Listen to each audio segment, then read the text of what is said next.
time check tayo guys. Bali it's almost 2:37 in the morning. And bali madaling araw tayo alis. So tara, samahan nyo kami. Minsa'y natuwa ang may likha, 7,000 pulo. So yun guys, so nakarating na kami ngayon dito. Mga hiyas na inilatag sa malasutlang dagat. At ang bayan niyang pinili. Daming tao. So ayun na nga guys. Bali magpapalod lang na higit. Yun, dadaan muna kami sa tindahan.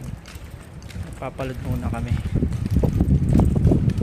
Bali guys, naantay pa namin yung jeep.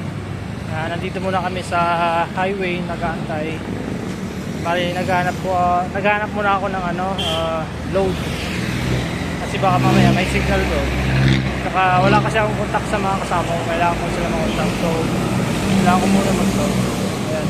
Ngayong araw guys, hinihintay nga pala namin yung sasakyan naming jeep. Bali madaling araw nga pala ang alis namin dito. Tapos maya maya lang guys, dumating na yung jeep. Tapos dumiretso na kami kina Doc Johnny. Kasi naghakot pa kami ng ibang gamit para sa camping. Pero maya maya lang guys, bali sumisikat na nga pala yung araw. Grabe, sakto, sobrang traffic. Napakasulit talaga ng biyahe namin. Camping pa more. Bali guys, pupunta nga pala kami sa Calatagan, Batangas. Pagkatapos, didiretso na kami agad sa Manuel Oye Beach Resort. Kaso nga lang sa kasamaang palad, sobrang puno na raw ng mga naliligo doon. Kaya lumipat na lang kami ng ibang camping site. Sabi kasi ni Kuya na tour guide namin, maganda raw din doon. Marami ding naliligo. Grabe guys, napakabait talaga ng mga tao dito. Kasi concerned daw. Maya maya lang guys, bali nakarating nga pala kami sa destination namin. Bali magbabayad muna kami ng aming entrance fee. Tapos meron pa daw ecological fee. 30 pesos lang naman bawat isa. Bali guys, ito na nga pala, pumasok na kami. At ang pangalan pala ng resort nila dito, Villa Sinaida Seaside Camp, Kalambuyan, Santa Ana, Calatagan, Batangas. So yan guys, so nakarating na kami ngayon dito sa destination namin. Grabe, napakainit. Idol, napakaangas.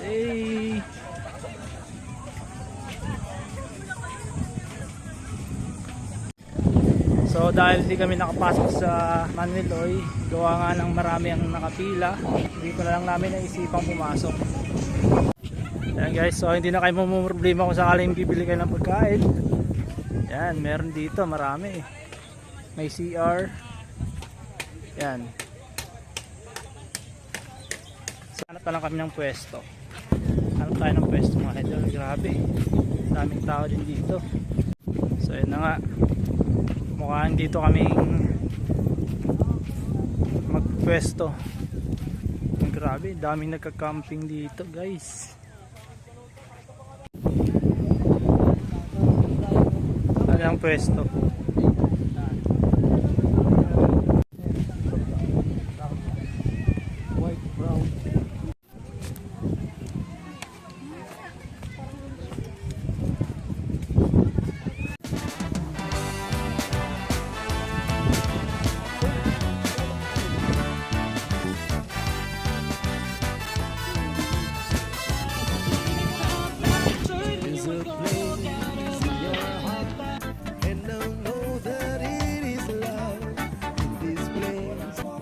So ayun na nga guys, after namin mag-sit up ng aming mga tent, pumunta kami agad dito sa pinupuntahan ng karamihan. Bali guys, bandang hapon na to kasi hindi na sobrang mainit. Kaya nga lang guys, sobrang dami nakakalat na mga basura.